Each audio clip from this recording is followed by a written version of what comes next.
I do a pretty good job managing my finances. I make pretty good money, but I have one really expensive habit that I'm trying to quit. And it's an expensive habit that's cost me so much, that's caused me a lot of misery, a lot of frustration. It's caused me to miss out on a lot of things that are important to me. I don't have some secret gambling addiction. I don't have some terrible vice. Actually, I do. It is a vice. What I'm talking about is anxiety. And I would say nothing in my life has cost me more than anxiety. And I've gotten so little pleasure out of it. That's the terrible thing. It's no fun. There's no reward except the tiny bit of relief you get when the bad thing you were so worried about doesn't happen. And we don't tend to think of anxiety as an expensive habit, but it is. How many moments were you taken out of? How many experiences did you lose? How much strain was placed on relationships or connections because you were worried, you were stressed, you were scared, you were spiraling, you were thinking about not this moment that you're in, but this hypothetical moment of something that lay ahead. And that's really what anxiety is. Seneca says we suffer more in imagination than in reality. The emphasis there has to be on the suffering that anxiety causes us. I have this little reminder that I carry with me. Stoic philosophy is this quote from Epictetus about whether something is in our control or not in our control. That's what I try to ask myself when I'm getting worked up about something. Is this up to me? Is what I'm feeling about this thing, is it going to happen? Are we going to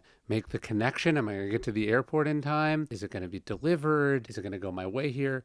What I'm feeling, the stress that I'm feeling in that moment isn't changing the outcome in any way, right? That's why Epictetus was saying we have to ask ourselves, is this up to me or is it not up to me? Seneca says that he who suffers before it is necessary suffers more than is necessary. That's the reminder on the back. On the front, it's the Ouroboros is this image of the snake swallowing its own tail. And that's what we are doing. We are punishing ourselves. We are feasting on our own thoughts, our own worries. And it comes at an immense cost. And so it's something I'm trying to do better at. I'm not perfect at, but I hope to get better at it every day. And I hope you do too. By the way, you can check this out at dailystoic.com/anxiety.